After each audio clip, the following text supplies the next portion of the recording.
Hi welcome to Bhaskar area. Andhra Pradesh రాష్ట్రంలో 10వ తరగతి ఫలితాలు విడుదలైన విషయం మనందరికి కూడా తెలిసిందే. మరి ఈ ఫలితాలలో వారు అనుకున్నటువంటి మార్క్స్ రాకపోయినా లేదా వారు పరీక్షలు రాసిన వాటిలో వారికే ఎక్కువ మార్క్స్ వస్తాయి అనే నమ్మకం ఉన్నటువంటి విద్యార్థులు మరలా రీవెరిఫికేషన్ లేదా రీకౌంటింగ్ అనే దానికి దరఖాస్తు చేయవచ్చు. మరి రీకౌంటింగ్ లేదా రీవెరిఫికేషన్ దరఖాస్తు చేయడానికి ఈ నెల 7వ తేదీ వరకు అవకాశం ఉంది. దానికి సంబంధించిన సమాచారాన్ని మనం ఇక్కడ చూస్తూ ఉన్నాం. 10వ తరగతి విద్యార్థులకు రీకౌంటింగ్ రీవెరిఫికేషన్ అవకాశం 2026 మార్చిలో జరిగిన 10వ తరగతి పబ్లిక్ పరీక్షలు రాసిన విద్యార్థులు తమ జవాబు పత్రాల రీకౌంటింగ్ రీవెరిఫికేషన్ ను ప్రభుత్వం అవకాశం కల్పించింది.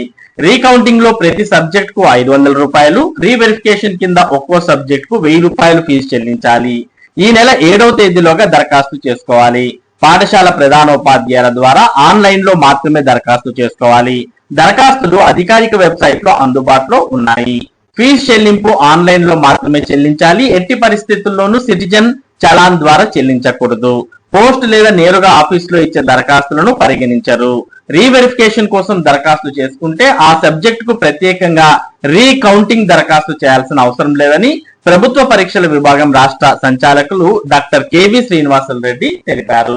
కాబట్టి 10వ తరగతిలో తక్కువ మార్కులు వచ్చి ఇంకా మాకు మార్క్స్ పెరగాలి అని అనుకునేటటువంటి విద్యార్థులు మే 7వ తేదీలోగా రీకౌంటింగ్ గానీ రీవెరిఫికేషన్ కోసం గానీ దరఖాస్తు చేయవచ్చు. రీకౌంటింగ్ కు 500 రూపాయలు, రీవెరిఫికేషన్ కు 1000 రూపాయల వరకు ఫీజు అనేది ఉంటుంది. రీకౌంటింగ్ అంటే ఆల్రెడీ మీకు వేసినటువంటి మార్క్స్ ను టోటలింగ్ అంటే ఓన్లీ టోటల్ మాత్రమే మళ్ళీ కౌంట్ చేయడం జరుగుతుంది. దాన్ని రీకౌంటింగ్ అంటున్నాం. అలా కాకుండా జవాబులను కూడా మార్చాలి లేదా జవాబులకు సంబంధించిన మార్క్స్ ను వెరిఫికేషన్ చేయాలి అంటే రీవెరిఫికేషన్ కు దరఖాస్తు చేయాలి. ఇందుకు 1000 రూపాయల ఫీజు అనేది ప్రభుత్వం నిర్ణయించడం జరిగింది. అలాగే మీరు రీకౌంటింగ్ లేదా రీవెరిఫికేషన్ కు దరఖాస్తు చేస్తే దానికి సంబంధించిన జవాబు పత్రాలను నేరుగా వాట్సాప్ కూడా పంపిస్తామంటూ ప్రభుత్వం తెలియజేస్తోంది. ఆ సమాచారాన్ని మనం ఇక్కడ చూస్తూ ఉన్నాం. మన మిత్రలో రీవెరిఫికేషన్ జవాబు పత్రాలు డౌన్లోడ్ చేసుకునే వెసులుబాటు.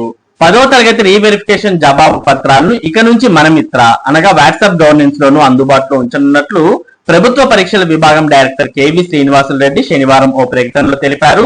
మన మిత్ర ద్వారా స్కానింగ్ చేసిన జవాబు పత్రాలను విద్యార్థులు డౌన్లోడ్ చేసుకోవచ్చని అన్నారు.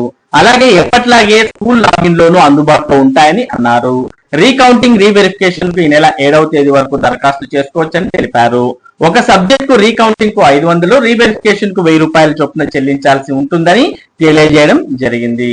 కాబట్టి ఎవరైతే అభ్యర్థులు రీకౌంటింగ్ లేదా రీవెరిఫికేషన్ కు దరఖాస్తు చేయాలనుకుంటున్నారో అటువంటి వారు వెంటనే అంటే మే 7వ తేదీలోపు దరఖాస్తు చేయాల్సిన అవసరం ఉంటుంది.